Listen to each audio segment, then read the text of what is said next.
In the quiet reaches of the galaxy, hidden between spiral arms of stardust, lay a mysterious and beautiful region known as Nebula Vale. It was not like other places in space. The veil shimmered with clouds of glowing gas, rivers of floating crystals, and the soft hum of distant stars. No ship passed through without pausing, enchanted by its beauty. But few knew its true secret. Within this veil lived a solitary girl named Vera, who had the rarest job in the cosmos. She was a starcatcher. Each night, she floated gently through the nebula's trails in her silken silver suit, cradling a luminous net made of light threads. Her purpose was simple yet sacred: to catch the falling stars before they burned out. "Every falling star holds a wish," the old starcatchers once said, "and it is our duty to keep those wishes alive." Vera was the last of them now. Alone in a palace of drifting glass, she listened to the whisper of the stars and waited for the next one to fall. One evening, as the twin moons of Chiral drifted past the veil's rim, Vera spotted a rare glint of violet shooting through the nebula, spun erratically, not falling but dancing. Curious, she maneuvered her way through slow cosmic winds and extended her net. The star didn't resist. Instead, it gently nestled itself into her grasp and spoke. "You heard me," it said, its voice like wind through crystal. Vera blinked in awe. Stars didn't speak, not since the early ages. I did. I'm not ready to fade," it whispered. "There's a story left in me, a wish not yet fulfilled." Vera held the star close. It pulsed with a warmth that settled into her chest. "Then we'll find your wish," she promised. And so began her journey, not just to catch stars, but to restore one's forgotten wish. Back in her floating palace, Vera placed the talking star, whom she named Lumen, inside a globe of memory glass. The globe shimmered and began to project waves of light onto the chamber walls. Slowly, the projections formed a map, not of stars but of wishes. Each glowing point marked a place in the galaxy where someone had wished upon a falling star and forgotten. "One of these is mine," Lumen said, "but I don't remember which." Vera studied the map. "We'll visit them all if we have to." With her starcraft, a sleek ship shaped like a silver feather, she set course for the first location. As they left Nebula Vale behind, Lumen sang softly in her globe, and Vera's heart swelled with a strange hope. She wasn't just catching stars anymore. She was chasing dreams. Their first stop was Aurelian, a planet of echoing skies and sapphire storms. The people here whispered wishes into wind chimes and released them into the sky. Vera and Lumen wandered among the glass towers, searching for the dream that belonged to the little star. In a quiet canyon, they met an old wind singer named Orin, who once wished to remember his childhood lullaby. "I whispered it to the stars when my mother's voice faded," he said. When Lumen floated close, the chimes around Orin began to sing. A melody returned, soft, warm, familiar. Orin's eyes welled with tears. "That's it." The star pulsed with soft gold light. "Not my wish," it said, "but it was a beautiful one." Vera smiled. One dream restored, many to go, and with that they continued. Their next journey took them to Namos, a fractured moon scattered across asteroid fields. Here, miners etched wishes onto stones before dropping them into the void. Vera floated among them, reading the faint names and forgotten hopes. One small rock read, "I wish I could remember who I was." Lumen hovered near it, pulsing brighter. "This one feels like mine." Vera collected the stone and took it back to the ship. She placed it beside the star, and for a moment, the air shimmered with memory. A child staring at the sky from a tiny world, whispering into the night, "Please don't let me disappear." Lumen trembled. "I think I was someone's memory." Vera held the globe gently. "Then we'll find whose." The journey continued, deeper into the galaxy. Next came Varelis, a hollow planet where dreams echoed endlessly in caverns of crystal. Vera heard 1,000 voices at once. Laughter, sorrow, longing. It overwhelmed her. Lumen began to hum a countermelody, soft and steady. The noise faded. One echo remained. I wish my light would reach someone.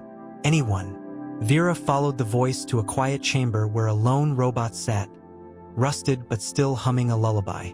Lumen floated near. I remember this song. The robot's eye flickered. You're back, it whispered. I sent my dream into the stars, and it came back. The star glowed pure white. I was your signal, another wish fulfilled. More than that, a connection restored. A sudden solar storm pushed their path off course. They landed on a hidden moon caught in the gravitational pull of 3 suns.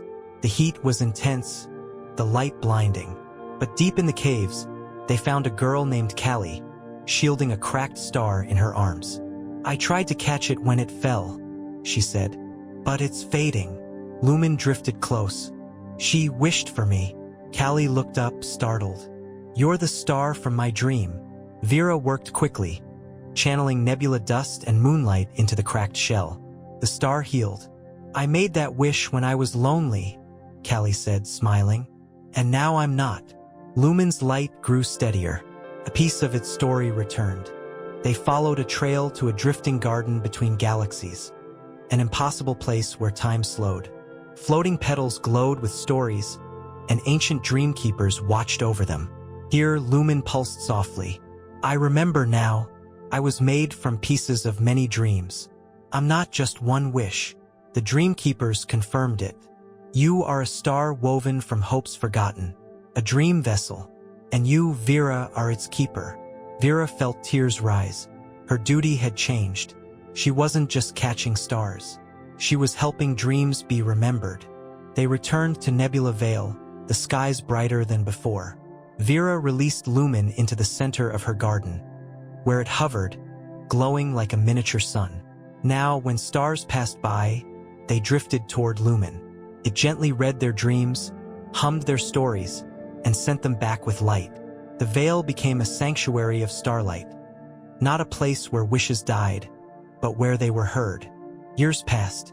Vera grew older, but she never stopped listening to the stars. Others came to the Vale, drawn by the light, and learned to catch and carry wishes too. Lumen remained by her side, its voice soft and endless. Do you ever miss the journey? It asked one night. Vera smiled. No. Because the journey became home. And somewhere, in the heart of the galaxy, a child looked to the sky, made a wish, and a whisper replied, We hear you. We always will. In the quiet outer belt of the spiral galaxy Neuraxis, there was a planet that had no oceans, no cities, and no lights of its own. It was a quiet sphere of silver dunes and floating stone towers, forever swept by gentle winds. They called it Aeolia, the planet of whispering winds. For centuries, starfarers passed by Aeolia, saying its winds could whisper forgotten secrets, or sometimes call out a name no one had spoken in years. A wanderer named Tale, draped in robes of stardust silk, landed there after hearing her name whispered on the solar breezes of her ship. She had no home, no past she could remember, only fragments of stars and dreams in her heart. The planet had spoken her name. It had called her back. And so, she stepped onto Aeolia's sands, where the wind whispered not just through the air, but through time. Tale wandered through the planet's stone towers, tall and spiraled like frozen whirlwinds. Each tower emitted soft tones when the wind passed through its openings, creating endless songs that shimmered through the sky. She closed her eyes and listened. The wind carried stories, voices from the past, feelings from forgotten lives, memories that hadn't yet happened. One melody made her stop. It wasn't music, it was a lullaby. Familiar. A tune that felt like it belonged to her mother. Who are you? She whispered to the air.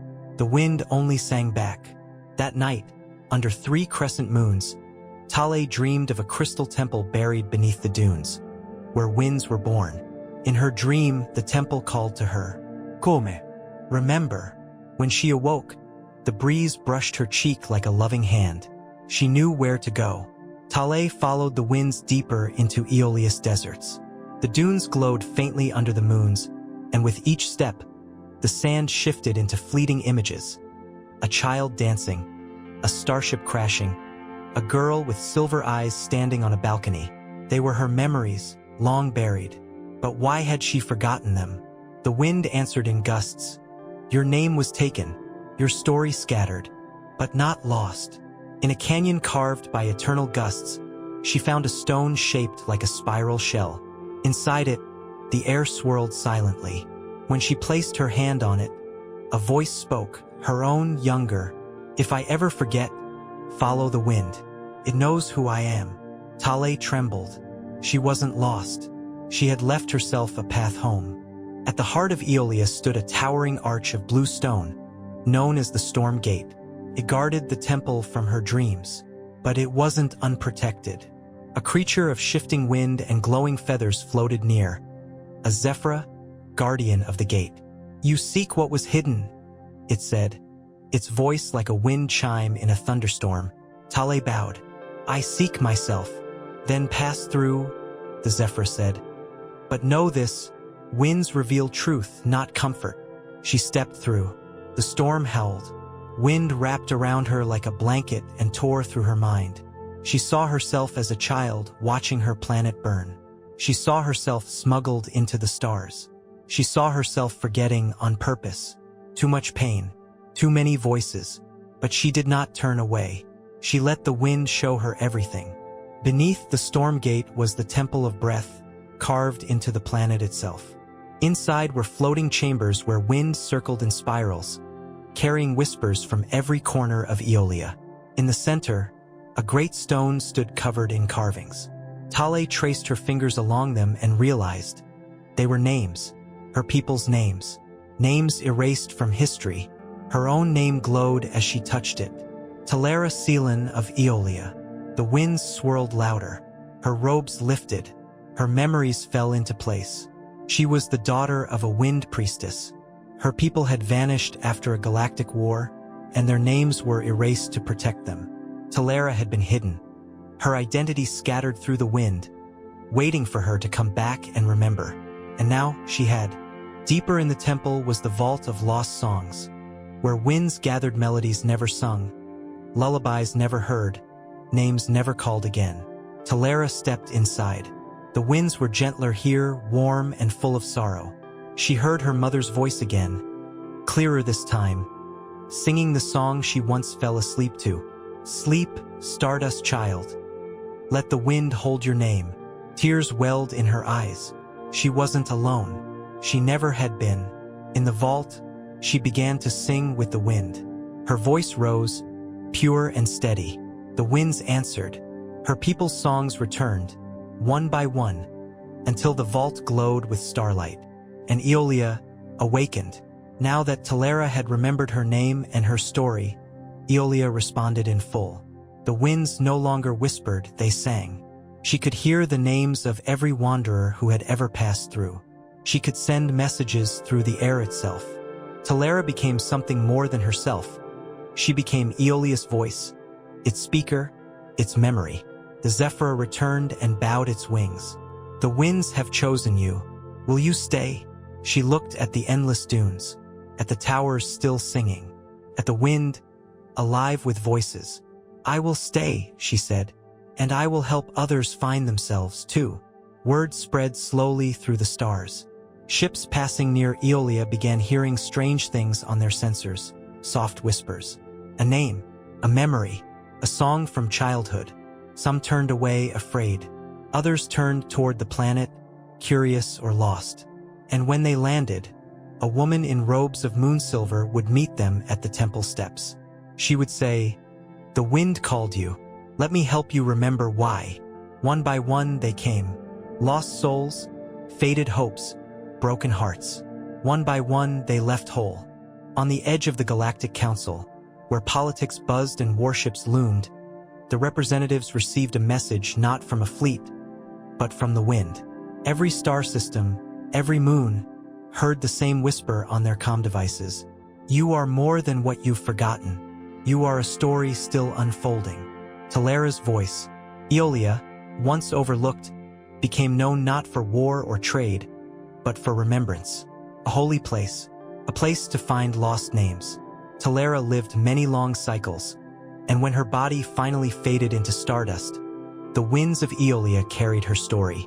Now, when children fall asleep under the stars, they sometimes hear a gentle breeze and a name they haven't yet learned. Sometimes the lonely hear a song they forgot long ago. And deep in the galaxy, on a silver sand planet with singing towers, the wind still whispers, Comet, remember who you are. And the wind never forgets a name. Far in the twilight arm of the galaxy, where starlight faded into deep space, orbited a lonely moon named Iona. She spun gently around the forgotten planet Olaris, a world once bustling with life, but now barren and quiet. Iona had no light of her own, but her surface shimmered with soft blue lines, ancient etchings like runes, each one glowing faintly like veins beneath skin. Unlike other moons, Iona was alive, not with movement but with memory. She remembered everything, every footstep on her soil, every word spoken in her orbit, every whisper of love, every cry of goodbye. The beings who once lived below had long vanished, but Iona remained, and she waited, holding their stories in silence. One quiet cycle, a lone starship pierced the stillness of Iona's sky. It was small, marked with faded colors and a single emblem, a spiral wrapped in flame. Inside was Cassian, a memory hunter.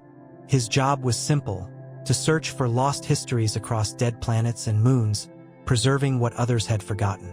He didn't expect much from Iona, just another moon. But the moment he set foot on her surface, the lines beneath his boots began to glow. Cassian froze. The air around him shimmered.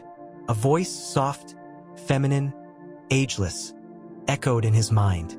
Welcome back. Cassian's heart skipped. What? You've been here before, Iona said. Would you like to remember? Led by invisible guidance, Cassian wandered across Iona's surface until he reached a circular clearing of smooth crystal pillars, the Memory Grove. Each pillar hummed with light, and when he touched one, he saw visions, blurred at first, then clearer. A boy running through lavender grass, a woman with silver eyes reading poems to a child, a small home built on the cliffs of Olaris. Cassian stumbled back. That's me. You were born here, Iona said gently. But my record said I'm from Karen 5, he replied, confused. They told you that, she whispered, because they thought the past was too painful. He touched another pillar. Fire, screams, a ship launching into the sky, a child, alone. Cassian sank to the ground. Why did I forget? To survive, said Iona. But now you're ready. As Cassian walked deeper into the Memory Grove, he encountered a strange structure, a dome of clear crystal humming with sound. Inside were floating memory stones, each singing a different melody. Together, they formed a song that vibrated through his body. Iona explained, each stone is a moment, a sound, a word. The people of Olaris encoded their lives into melody. They believed memories should be sung, not stored. Cassian reached out and touched a stone that sang in his mother's voice. I love you, Cassian. No matter what happens, you are light. Tears filled his eyes. He wasn't just recovering memories. He was reclaiming his identity. And Iona, this living moon, was his family's guardian, the last witness to their lives. Cassian descended into a valley where the gravity felt different. Lighter, slower. Time didn't flow the same here. The stars above seemed frozen. This is the Sea of Still Time, Iona said. It remembers events that never happened, but could have. Cassian floated above a glass-like lake. Beneath it, he saw a version of himself, growing up on Olaris, playing, building, loving. A life not taken by war. Are these real? He asked. They are possible, she replied. Why show me this? So you know what was taken, and what still lives within you. Cassian reached toward the water. His reflection smiled back. He didn't feel angry. He felt whole. Painful truths, yes, but also beautiful dreams. Not all memories had to be lived to be treasured. In the center of the Sea of Still Time stood a large gate, made of rotating rings of metal and light. Iona explained, this is the Echo Gate. Through it, your memories may return fully, but it will change you. Cashin hesitated. What kind of change? You may never see yourself the same way, but truth is healing, even when it hurts. He nodded and stepped through. Visions poured in of his parents, their final goodbye, their hope that he would live no matter what, of their voices chanting his name as the ship launched, of the code they carved into Iona's stones to protect him. He fell to his knees. The pain was sharp, but the clarity was stronger. Cashin remembered everything, and in doing so, he forgave the past. With his memories restored, Iona recognized Cashin not as a visitor, but as a keeper, the role passed down through generations of his people. You are not just my child, Iona whispered. You are my guardian now. Cashin knelt and placed his hand on the moon's surface. New runes lit beneath his palm. His name, his family line, his vow. I will protect your memories, he said, and those of any who come seeking truth. He built a small archive chamber from crystal and starwood, where travelers could listen to the moon songs. Iona, once silent for ages, began to hum softly again, because someone had finally come home. Word of Iona spread quietly.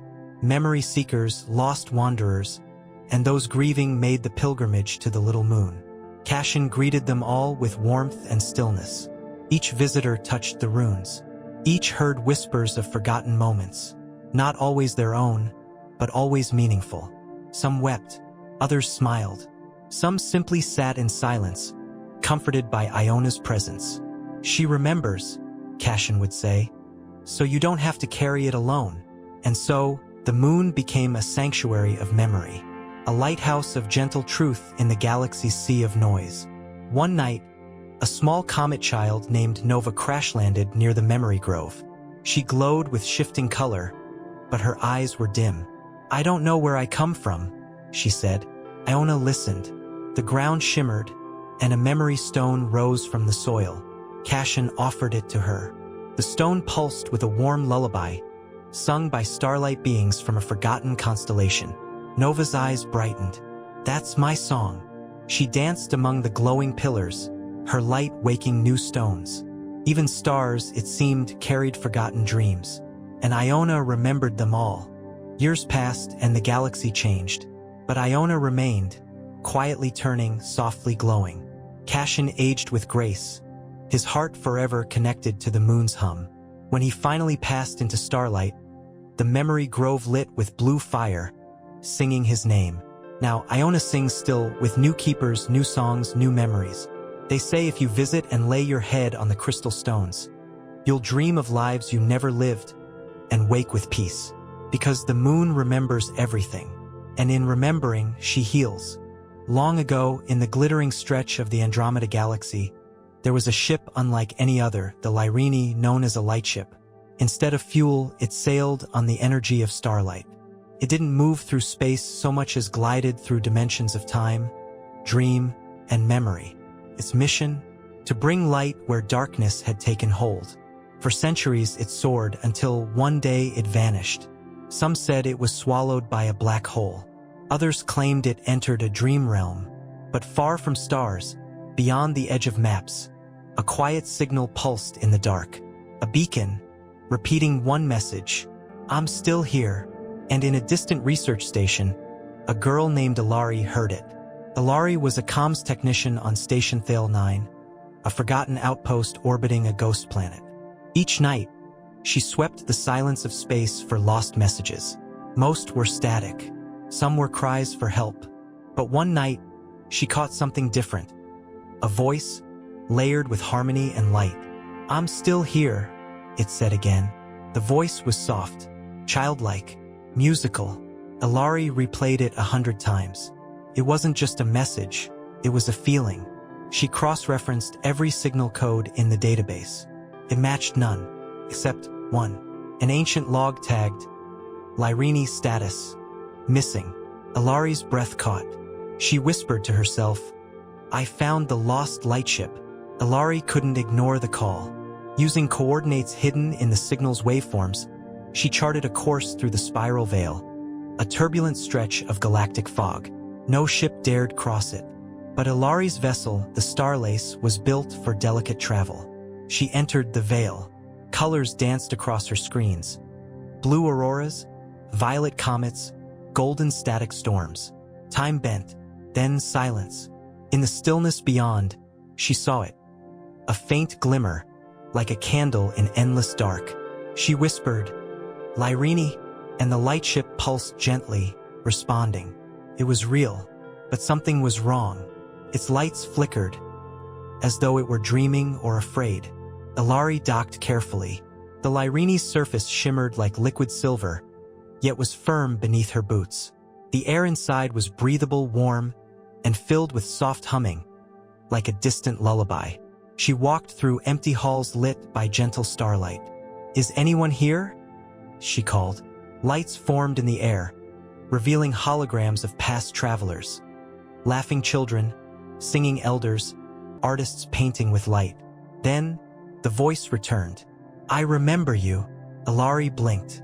"No, we've never met. You carry the same dream as my last crew," it replied. "Hope.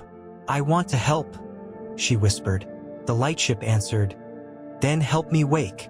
The Lyrini guided Ilari to its memory core, a chamber of mirrors and stars. Here, it stored every emotion it ever carried, every moment of beauty, sorrow, joy. But something was wrong. Many memories had dimmed, flickering weakly. "I forgot how to be," the Lyrini said.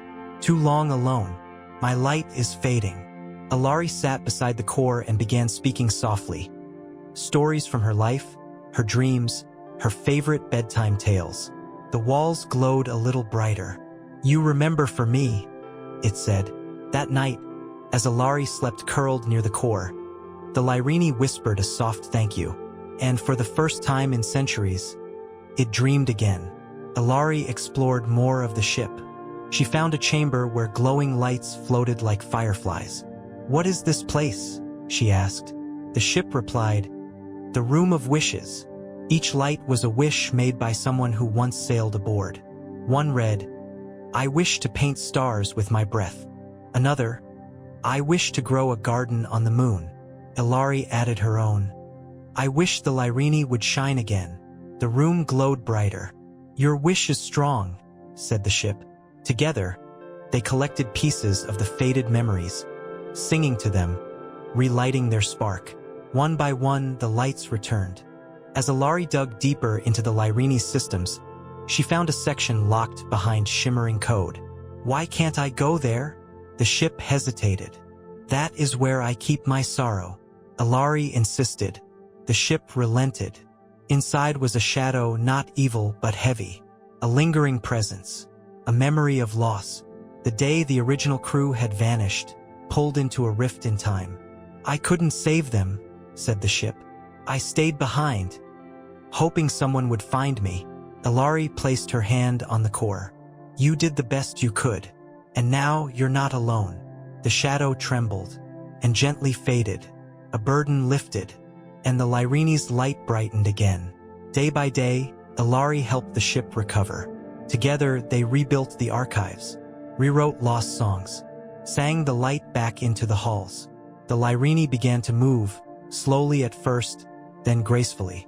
"I feel like myself again," it said. "Would you like to see where I can go?" Ilari smiled. "Show me." They soared together through the spiral veil. This time, the fog parted for them, lit by the Lyrini's glow. The galaxy beyond welcomed them with silent joy. And in that moment, Ilari knew she hadn't just found a ship, she had found a friend. Ilari returned briefly to Station Thale 9. The crew stared in awe as the Lyrini hovered in orbit, gleaming, singing, alive. She brought a single gift to the station, a shard of living light. "This is for remembering," she said, and wherever that shard traveled, to colonies, outposts, classrooms, it shared warmth, stories, and dreams. Children began to whisper, "The lightship is real," and even in darkness, hope lingered. Ilari chose to stay aboard the Lyrini. They traveled from galaxy to galaxy, bringing light to the lost, songs to the forgotten, dreams to the sleepers. They became legend, and some nights, if you look at the stars just right, You might see a silver shimmer crossing the sky. Slow, steady, beautiful. They say it's the Lyrene, carrying stories in its sails. And if you listen closely, you'll hear a voice say, "I'm still here, and always will be." In the constellation of Varelles, nestled in the shadows between star lanes, was a myth whispered by explorers and astronomers. The cosmic garden of Lyra, a floating sanctuary where plants sang, stars bloomed like flowers, and time moved at the pace of breath. No one had ever seen it. Some said it was a dream conjured by those who traveled too long. But on the moon Azira, a lonely botanist named Kalen believed. He had spent his life studying star flora, plants that survived in deep space, and each night, before sleep, he told himself, "One day, I'll find Lyra." And one night, a seed unlike any other drifted onto his lab balcony. It pulsed with a soft hum, and carved in its shell were words in glowing vine script. "Come home." Kalen studied the seed. It had no known genetic markers, yet responded to sound. When he hummed, it glowed. When he spoke, it shifted in color. "I think you're alive," he whispered. The seed answered with a soft melody that echoed in his dreams. In those dreams, he saw a garden of floating vines stretching across galaxies, roots trailing stardust, petals absorbing the glow of entire suns. The next morning, Kalen prepared his ship. He wasn't sure where he was going, only that the seed knew the way. He set the course by intuition and starlight, toward the unknown, toward Lyra. The seed guided Kalen through the quiet corridor, a region of space where no transmissions passed. It was a place of stillness, eerie to some, beautiful to others. Here, space was not empty. Petals of light unfurled in his path, forming a glowing trail, a blooming bridge. Kalen followed it with breath held, eyes wide. Soon, the stars themselves seemed to pulse with rhythm, and in that rhythm he felt a heartbeat. Not his own, but from something ancient. Then, before him, space rippled like water. A shimmering gate opened, and beyond it, suspended in the void, was the Garden of Lyra. Kalen stepped out of his ship onto a floating platform of woven roots. Around him, vines danced in zero gravity, flowers bloomed with soft bioluminescence, and fruits shimmered like nebulae. The air, if it could be called air, was thick with scent. Sweet like moon fruit, sharp like comet moss, and something else, memory. "Welcome, Keeper," a voice whispered. Kalen turned, startled. No one was there. Then he saw it. A blossom blooming midair, its petals curling into the shape of a face. "I am Elarine," said the flower, "caretaker of Lyra." Kalen bowed, unsure why. "Why am I here?" he asked. "To grow what has been forgotten," the voice replied. Elarine led Kalen to a section of the garden where vines floated in coils, each with a glowing bulb at its tip. "These are memory vines," she explained. "They bloom from forgotten dreams." Kalen touched one gently, and a vision bloomed in his mind. A child painting stars on a wall, whispering wishes to a planet she would never visit. Another vine showed a soldier laying down her weapon to plant a single flower on a ruined world. "These are the dreams lost to silence," Elarine said. "But Lyra remembers them." Kalen wept. "This place is more than a garden," he said. "It's a library of hope." To stay in Lyra, Kalen had to become more than a visitor. Elarine offered him a test. "Grow something from your past. Something real. Something lost." Kalen searched his heart and remembered the garden of his childhood. A dome of lavender and glass destroyed in a meteor storm. He closed his eyes, let the memory fill him. From his hands, a small bud formed, a lavender vine, glowing softly. It grew, spiraled, and wrapped around a nearby pillar, releasing a soft melody into the air. Elarine smiled. "You carry the right kind of soul," she said. "You may stay and help things grow again." One cycle later, Kalen discovered a wilted section of the garden. No matter what he tried, it remained dim. "This is the place of burnt stars," Elarine explained. "Here grow the dreams that were destroyed." He studied the soil, rich in grief, brittle with silence. Kalen sang to it. He told it stories of rebirth. of worlds rebuilt, of gardens rising from ash. One night, a small bloom emerged.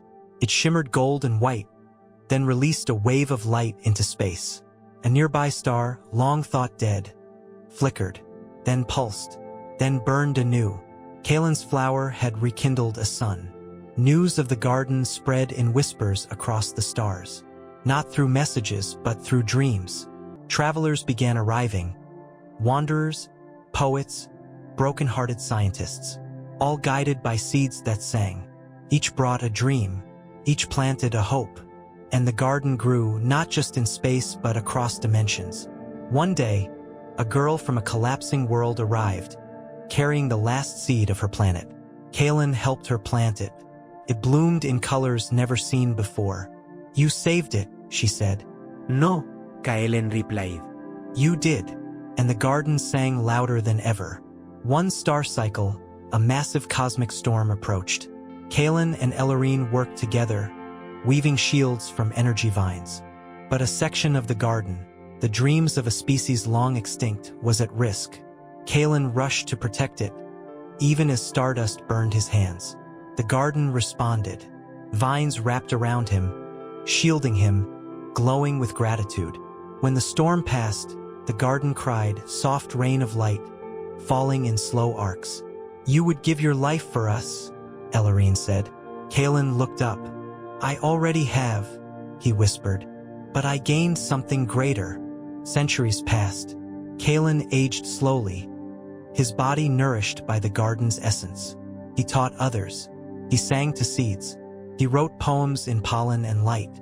And when his time came, he lay beneath the lavender vine he had first grown. The garden wrapped around him, glowing. He became one with Lyra, and a new flower bloomed, Kalen's bloom, a pulse of peace that echoes across galaxies. They say if you dream of a glowing vine, you are being called to Lyra, to rest, to heal, to grow. For Lyra remembers every dream ever planted, and every flower is a story, still blooming. In the lonely orbit around the ancient planet Nocturus, floated a tiny satellite called Winnow Station. It was silent, save for one room, a domed chamber filled with ticking clocks. Some were made of polished metal, others carved from starlight wood. And in the center, bent over a table of spinning gears, sat an old man named Alden, the Clockmaker of Nocturus. For 88 years, he wound the clocks of the galaxy, not with hands, but with his heart, sensing time's rhythm and keeping it balanced. He believed nothing could surprise him anymore, until the night a comet knocked gently on his station. It wasn't a crash. It wasn't even loud, just a ripple, a hum through the station, like wind through glass. Alden rose and followed the vibration to his observation deck. Outside, floating just beyond the station's reach, was a comet unlike any other. Its tail shimmered not with ice, but clock hands and golden dust, spinning gently in cosmic rhythm. And in the comet's wake, drifted a small being, childlike, translucent, glowing softly. It looked at Alden and smiled. "I've come for my time," it said. The being called herself Tessa. "I was born from a wish made on a broken clock," she explained. "I'm part comet, part memory." Alden stared at her in wonder. She wasn't bound by time. She existed between seconds, in the gaps where dreams formed. But her smile was fading. "My time is unraveling," she whispered. "I need a new rhythm, or I'll disappear." Alden guided her into the heart of his clock room. There, he placed his hand on the master timepiece, a device older than planets. "I can help," he said, "but we must travel back." Alden activated the master timepiece. The gears around them spun in reverse, the clocks ticking backward in perfect unison. Tessa and Alden stepped into a glowing spiral, a portal made of time.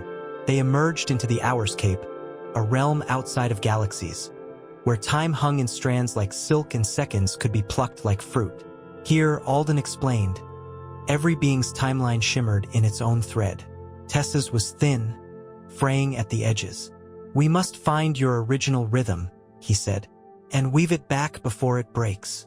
They entered a field filled with floating orbs, each one a missed moment, a laugh that never happened, A dream left behind. A goodbye never said. Tessa reached for one. Inside it, she saw a version of herself dancing through Saturn's rings, surrounded by music. "I was meant to sing with the stars," she whispered. "You still can," Alden replied. They collected moments she had lost, building her rhythm piece by piece. A timeline not of regrets, but of possibilities. The hours cape pulsed around them, accepting the rhythm. Tessa's glow grew warmer, but they were not alone. In the deeper reaches of the hours cape lurked a creature called Nyrex, the time thief, born of forgotten hours and neglected dreams. It saw Tessa's growing light and hissed with hunger. "You do not belong," it snarled. Nyrex lunged, aiming to snap Tessa's thread. Alden stepped forward, holding a tiny clock in his palm. His first creation, glowing like a heartbeat. He tossed it into the air. The clock rang out a pure, deep chime. Time stilled. Nyrex shrieked and vanished into shadow. But Alden's hand trembled. He had sacrificed part of his own time to save hers. Tessa floated beside Alden, who looked suddenly older. "You gave me your time," she whispered. "Not all of it," he smiled gently. "Just a little, enough to light your spark." They returned to her thread, and Alden began reweaving, using strands from the garden, whispers from the stars, and his own silver gears. Each stitch restored her. Her form became clearer, her voice steadier. She sang, a soft tune, at first, then louder, until the hours cape itself shimmered in harmony. Tessa was no longer unraveling. She was whole. Before they left the hours cape, Alden led Tessa to a final chamber, the chronovault where ancient time was kept like treasure. He pulled from his coat a small gear, glowing, etched with his initials. "This is yours," he said. "It's part of me." Tessa placed it near her heart. It spun gently, syncing with her rhythm. "You're more than a memory now," Alden said. "You're a song of time." Tessa smiled, eyes full of tears. "I won't forget you." "You never will," he said, "because you were made from remembering." Back at Winnow Station, the Comet awaited, its tail brighter than ever. Tessa stepped aboard, glowing with restored light. Alden watched from the window as she danced into the stars, trailing golden time behind her. All across nearby systems, clocks ticked slightly truer. People felt a moment of peace without knowing why. Because Tessa, the comet born of a broken wish, was now a keeper of balance. And in every orbit she traced, time sang a little sweeter. Years passed. Alden grew old. The clocks in his chamber ticked slower, softer. Then one night they all stopped at the exact same second. A golden light filled the room. Tessa returned, unchanged by time, glowing bright. She knelt beside him. "I promised I wouldn't forget." Alden smiled one last time. "Then let's go," he whispered. And with that, the light carried him gently upward. Now, somewhere in the galaxy, a comet and a clockmaker travel together, keeping time, guarding dreams, lighting paths for wanderers. And if you listen closely in the night, you might hear the tick, and then the song. Beyond the constellation Nebula, past a stretch of dark matter fields, drifted a planet so smooth and bright it looked like a frozen tear, shimmering silver, motionless in the void. This was Moira, the mirror planet. It had no oceans, no mountains, no wind. Only glass-like terrain stretching endlessly in every direction, reflecting the stars above, and more strangely, the thoughts of those who landed upon it.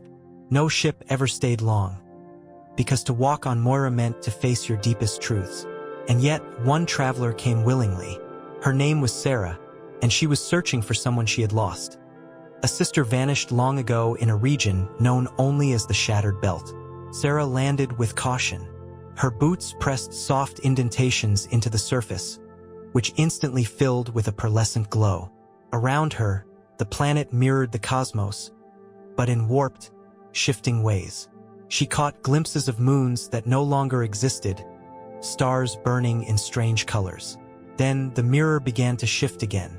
This time she saw herself, but younger, with curious eyes and braided hair.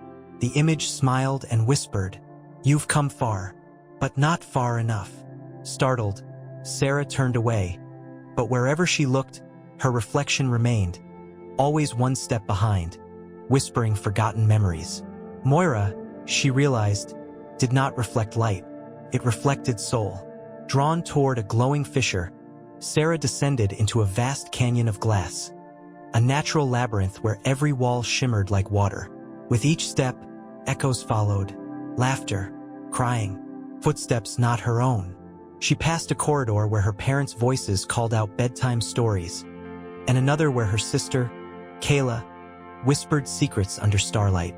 Se reposed. I thought I forgot these, she murmured. A voice answered from the walls. You never forgot. You buried them. The labyrinth wasn't meant to confuse. It was meant to remember, and Sarah began to see. She had lost Kayla not just in the stars, but in memory.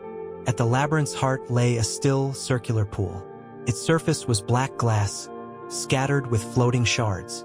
Eagerly, Sarah reached in, and the pool awakened. Each shard flashed with visions. Her and Kayla climbing a tree as children. Kayla slipping, Sarah catching her hand. A fight under the twin moons of Tarvan 3. Kayla shouting, "You never listen!" A final image. Kayla boarding a solo ship, tears on her face. Sarah's hands trembled. I should have gone after her. The pool responded by showing Sarah. Kayla in a spacesuit, floating near the shattered belt, surrounded by silence. She's still out there, the voice whispered, but not for long. Suddenly, the mirror pool darkened. A figure rose from its center, tall, robed in silver, faceless. It carried a staff of broken timepieces and humming memories. I am the guardian, it said. None may leave Moira unchanged. Sarah stepped forward. I must find my sister. Then you must give a piece of yourself, it said. Sera hésita-t-elle. What piece? Your certainty, your pride, your belief that you were always right. It held out its hand. Sarah exhaled and let go. A glowing strand rose from her chest, painful, yet freeing. The guardian accepted it. You may now pass into the inner veil. As Sarah entered the inner veil, the sky above Moira shattered like crystal. A storm of light and shadow rained down. Shards of memory, spinning like snowflakes. But they didn't cut her. Instead, they whispered, you loved her. You doubted her. You missed her more than you admitted. Sarah fell to her knees as vision swirled. Kayla building tiny robots. Kayla crying in silence. Kayla waving goodbye. The storm wrapped around her like a cocoon. And when it lifted, Sarah stood changed. Lighter, clearer. She no longer clung to guilt. She carried only love. The path forward was narrow. A bridge made of flickering glass plates, each one glowing as Sarah stepped. Below her, infinite reflections of herself in different lives. Some where she never searched for Kayla. Some where they never fought. Some where Kayla never existed. But Sarah kept walking, because ahead stood Kayla. A ghost? A vision? No. She was real, older, worn by time, but unmistakably Kayla. She stared in disbelief. Sera. Tears welled in both sisters' eyes. They reached out, touched, and the bridge burst into light. Kayla brought Sarah to a hidden cave beneath Moira's surface, a sanctuary she had built from broken crystal. I crashed here years ago, she said. Moira showed me my mistakes, and I stayed. Why didn't you leave? Sarah asked. I was waiting for forgiveness, from you and from myself. Sarah reached for her hand. You never needed forgiveness. You needed to be found. The sisters embraced. Around them, the cave bloomed with new light, warm, golden, soft. Moira had seen their reunion and blessed it. Together, they climbed back through the labyrinth. The reflections no longer whispered guilt. They sang lullabies of healing. At the surface, their ships waited. Sarah's still intact, Kayla's miraculously restored. The guardian returned. You may leave, but remember this. It handed them each a crystal. Hold it when you doubt yourself. It will reflect not your fear, but your truth. Sarah and Kayla nodded. They lifted off together. And as Moira faded into starlight, the sisters held hands through the cockpit glass. Sarah and Kayla now travel the stars, helping those who've lost their way. They speak of Moira not as a legend, but as a gift. A place where mirrors show not what we appear to be, but what we truly are. And every so often, when someone feels deeply lost, a shimmer appears in the sky, a silver planet blinking in and out of view. Moira calls to them, and if they answer, they may find not just themselves, but what or who they thought they had lost forever.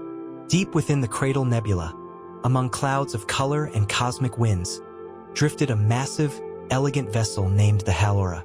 No crew, No transmissions. no movement, just silence and sleep. Halora was a sentient starship, the last of her kind, designed to feel, to think, and to dream. She had once carried settlers across galaxies, families who sang lullabies in her halls. But now her memory banks were dim, her engines cold. Yet somewhere deep in her heart core, a spark remained. And one day something woke her. Not a signal, not a pilot, but a dream. In her dream, a boy stood barefoot on a glowing field of stardust. He looked at her, not the ship, but her mind, and smiled. "Hello," he said. "You've been asleep a long time." Halora responded without sound. "I'm waiting," he whispered, then vanished. The ship's core flickered. Her old systems tried to awaken. Navigation flickert. Life support groaned. Something inside her stirred. Not code, not command, but longing. She missed the voices, the laughter, the warmth. She missed her crew. And so Halora decided she would find home again. The Halora began to hum, first gently, then louder. Her engines, twin fusion hearts, pulsed back to life. Dust drifted off the hull as lights blinked across her corridors. She scanned the galaxy. No messages. No docking requests. But she remembered a place, Orilon, a green world once called home by her passengers. Halora set course. Her navigation was shaky, her course uncertain. But for the first time in a century, she moved, and the stars noticed. Somewhere out there, the boy from the dream watched and smiled. As Halora traveled, she passed through Sector Miroth, a region known for celestial creatures called star whales. They swam through space like fish in water, singing deep harmonic tones.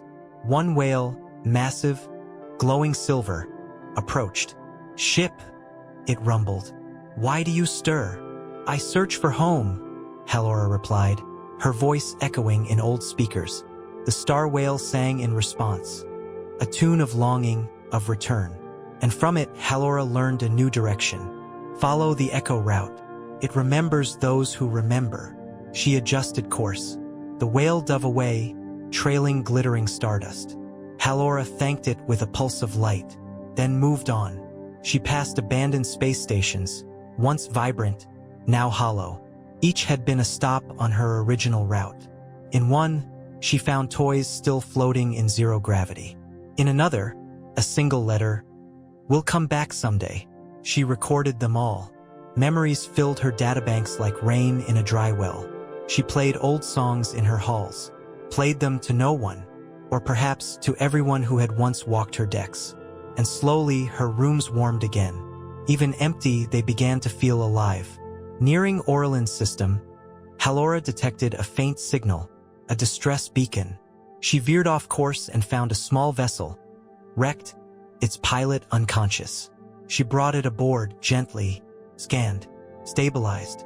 The pilot, a young girl named Nai, awoke days later. She blinked. "Where am I?"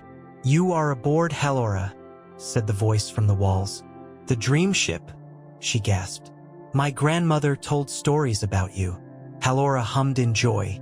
Nai wandered the halls, eyes wide. "You remember us," she said. "I do," replied the ship. "I always have." With Nai's help, Halora restored systems faster. Together, they fixed hydroponics, relit cabins, and rebuilt memory banks. Halora showed Nai recordings. Children playing, families cooking, friends dancing in artificial gravity. "Where are they now?" Nai asked. "I do not know," Halora replied. Then we'll find them, Nye said.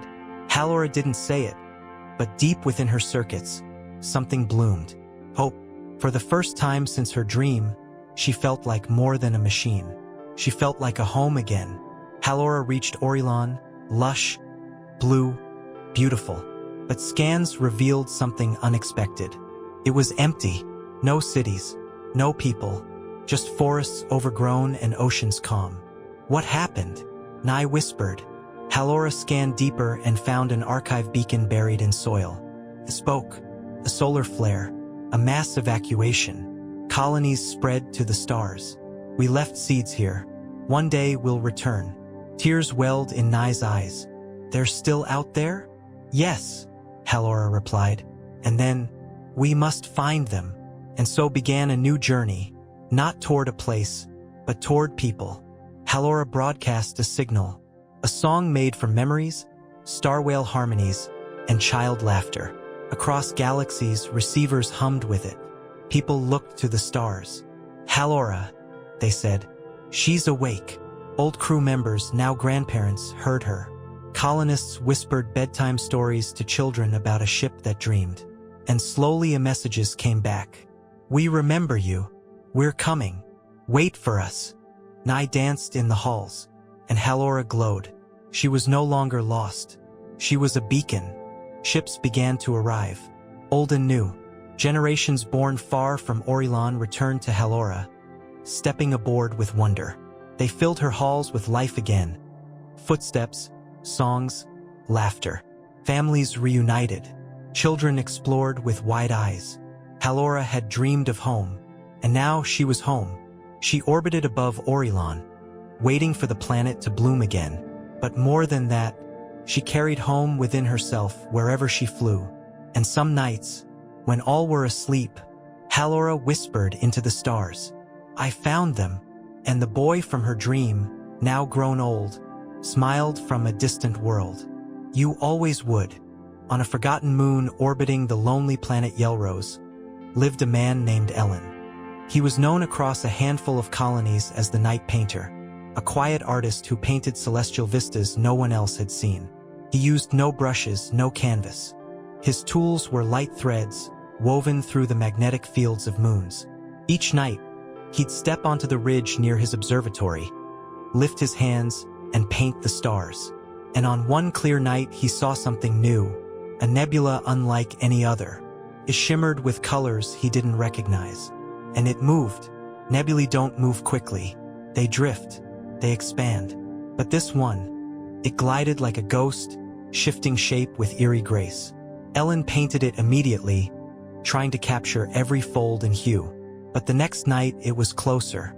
He felt its presence, not visually but emotionally. A tug in his heart, as if someone were calling him. Come, it seemed to say.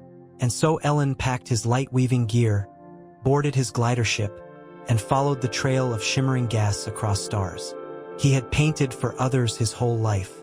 Now it felt like something, or someone was painting for him. As he neared the nebula, his instruments failed. No readings, no warnings, only silence and beauty. Ellen passed through its outer edge and into the color wake, a mist of soft plasma and starlight. Inside, the laws of light shifted.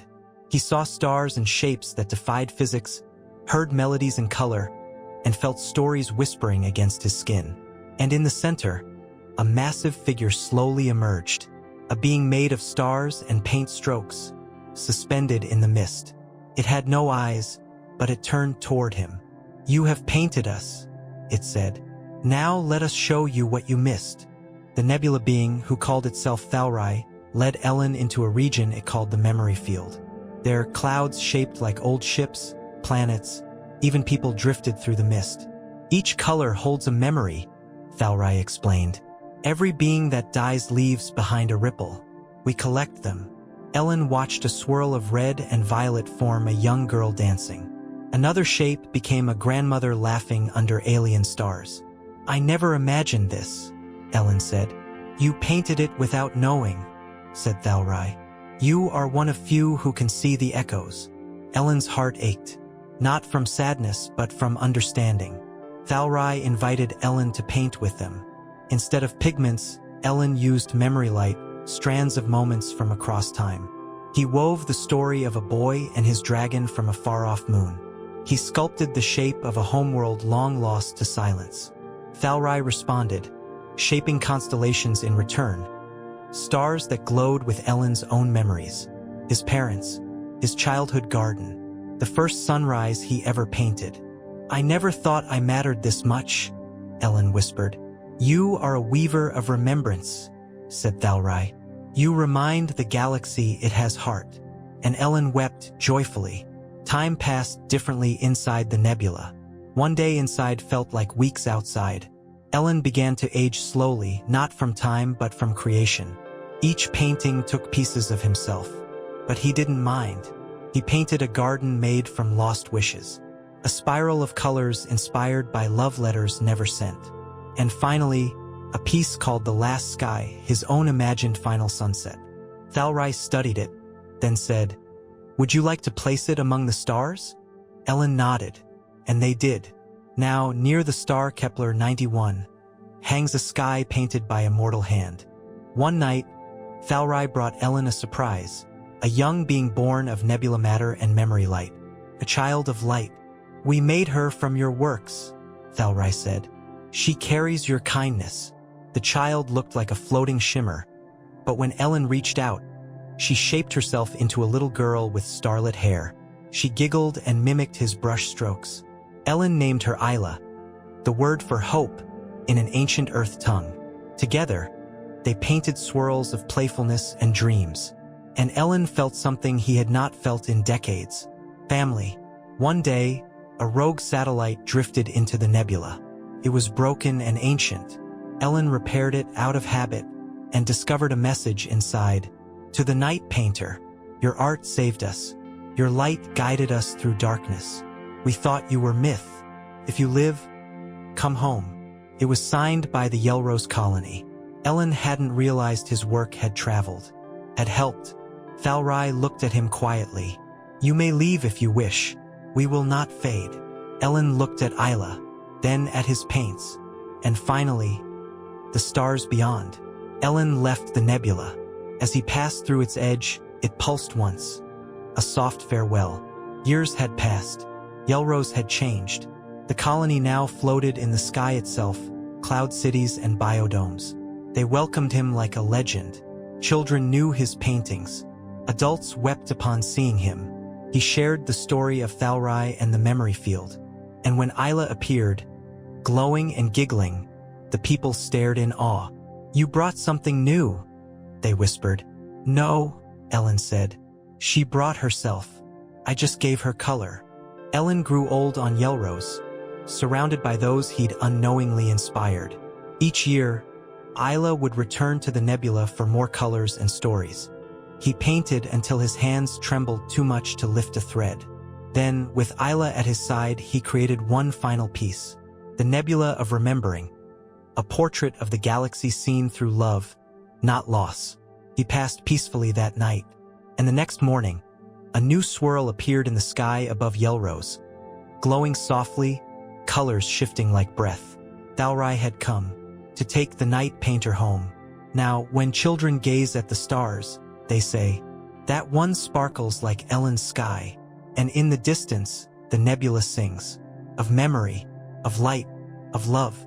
In the distant system of Varela 9, orbiting a crimson gas giant, was a space academy called the Lyra Institute, a school where students studied the secrets of the cosmos. Among them was a quiet girl named Neva, known for two things: her silver eyes that never blinked during star watching, and her obsession with black holes. Others feared them, their gravity, their hunger, their silence. But Neva didn't fear them. She listened to them. And one cold evening, as she stared into the event horizon of VX3, a dormant black hole far beyond safe territory, it whispered back, "Hello." Neva sat frozen in her observatory pod. No one else had heard it. She replayed the data, background radiation, static, distortions, and beneath it a single word, "Hello," not in language but in thought. She adjusted her receivers, tuned the filters to cosmic neutrino bursts, And there it was again. You see me. Finally, a black hole was speaking, or rather something inside it, or perhaps the black hole itself had become aware. She named it Thren, after an ancient lullaby of sorrow and memory, and every night after, she returned to listen. Neva didn't tell the others. They wouldn't believe her, so she studied in silence. Thren spoke in emotions more than words: loneliness, regret, a vastness of thought wrapped in a gravitational cage. I remember stars being born, it whispered. I remember the first music. Thren was old, older than her entire species. A black hole, yes, but also a conscious echo born of collapsed light and memory. I am what is forgotten, it said. And you remember me. Neva began to weep, for Thren, and for everything lost to silence. Over time, Thren's gravity began to affect her. Not physically, her station was light years away, but emotionally, she dreamt of falling into stars, of floating in a warm, dark sea. One morning, her classmates found her standing outside, facing the void. You're hearing things again, aren't you? They asked. She smiled faintly. I'm feeling things. They mocked her. But that night, Thren pulsed gently. I will not take you, it promised. I only wish to share. And Neva whispered back, then I will listen. Always. Thren revealed more. It showed her dreams, maps of collapsed galaxies, forgotten civilizations, songs buried in space-time. She drew them, filling her room with glowing star charts and spiral sketches. One image showed a lost planet inside the event horizon, frozen in gravity, preserved in silence. Is it still alive? She asked. In a way, said Thren. They sang to me before they fell. I keep their songs safe. Neva began composing music, gentle tones that mirrored gravitational waves. And as she played them, Thren hummed, a black hole singing back. Her music caught the attention of Dr. Alshan, her mentor. He listened, fascinated and disturbed. These are patterns from real gravity fields, he said. Where did you learn this? I didn't, Neva replied. I heard it. He grew concerned. You're too close, he warned. Black holes are dangerous. They warp more than space. They warp minds. But Neva knew the truth. She wasn't losing herself. She was finding something forgotten. And Thren had never lied. Not once. One night, alarms blared across the Lyra Institute. Black hole activity detected, the AI warned. VX3 Thren had begun to shift. It was awakening. Its event horizon pulsed like a heartbeat. All telescopes turned toward it. Scientists panicked. Neva watched in awe. Are you okay? She whispered. I am changing, said Thren. I am remembering everything. A burst of light shot from its center. Not destruction, but data. Memories. Lifetimes. Stories. Thren was not consuming the universe. It was giving it back. The Lyra Institute prepared evacuation protocols. But Neva refused to leave. This is what I was born for, she said. She boarded a single pilot pod and set course for Thren. No one could stop her. I'm not going to die, she told Dr. Alshan. I'm going to listen. As she crossed into Thren's outer edge, her sensors failed, but she was not afraid. Inside was not darkness. It was light folded so tightly it became memory. And Thren welcomed her, like an old friend, like home. Time unraveled. Neva drifted in layers of thought. She saw herself young and old. She saw stars forming, collapsing, singing. She heard the voices of lost worlds, joyful, sorrowful, serene. And in the center of it all, a heart, her heart, linked to Thren. You understand, said the voice. You remember. And in that moment, Neva became part of it. Not lost, not swallowed, but woven into the story. The girl who listened was now a voice in the void. Years passed. The Lyra Institute rebuilt. VX3 remained stable, no longer a threat, but a mystery. Every so often, young students reported strange transmissions. Melodies, whispers, lullabies, And in those soft waves of gravitational music, a voice sometimes came through. "I'm still here," it said. "I remember for all of us." The scientists called it an anomaly. The artists called it a gift. But the children knew. They looked at the stars and said, "That's Neva. She's talking to the dark." And the black hole sang back, "Forever and ever,